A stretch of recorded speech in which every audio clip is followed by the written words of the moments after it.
Hello ICCV 2023. This presentation is about our paper, Understanding the Feature Norm for Out-of-Distribution Detection.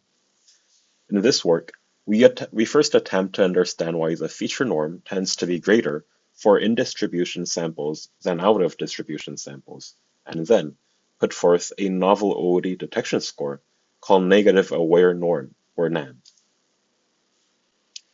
The figure on the right shows a 2D visualization of features, where the black dots indicate OOD, whereas the colored dots indicate ID samples. A wide scope of prior literature has shown that for a model trained with discriminative loss, the feature norm tends to be greater for ID samples than OOD samples. However, realizing the lack of explanation on such phenomenon, we firstly attempt to investigate the underlying reasons for such occurrence.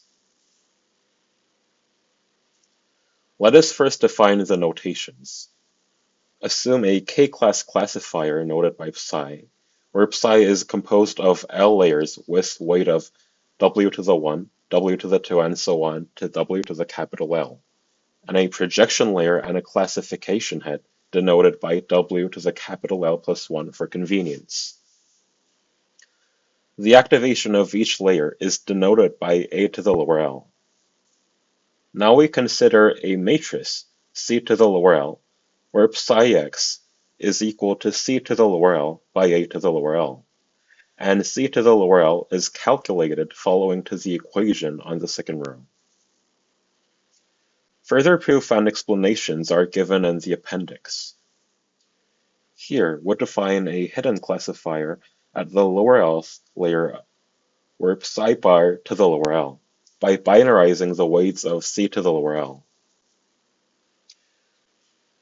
We arrive at the theorem that under regularity condition, the norm of A to the lower L converges to the probability of the hidden classifier for ground truth label. The empirical results to the lower right support our claims. Please be referred to Theorem 3 and Figure 2 for further explanations. Here, we arrive at the conclusion that the feature norm is indeed the prediction confidence.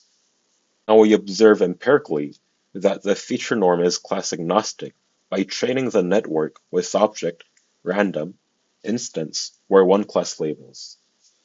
The figure to the upper right indicates that only when k is greater than 1, that is, in the case of object, random, or instance labeling, the norm succeeds in detecting OOD from the training set of ID.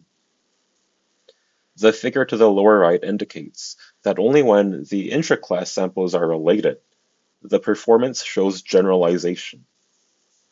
Here, we show that the feature norm is class agnostic. Lastly, we put forth a negative aware norm, or NAN, which is simply put it, a norm weighted by the sparsity of its activation, where the sparsity term reflects the number of deactivated neurons. Noting that vanilla feature norm fails to capture the deactivation responses leading to potential misidentification of ID samples, our suggested NAN score mitigates this drawback by capturing the number of deactivated neurons. Finally, in the lower left table, we show that NAN can indeed detect OOD under general discriminative models. In the upper right table, we show the compatibility of NAN to other general OOD detectors, and the impact of the sparsity term in the lower right figure. This is it for our presentation. Thank you for listening.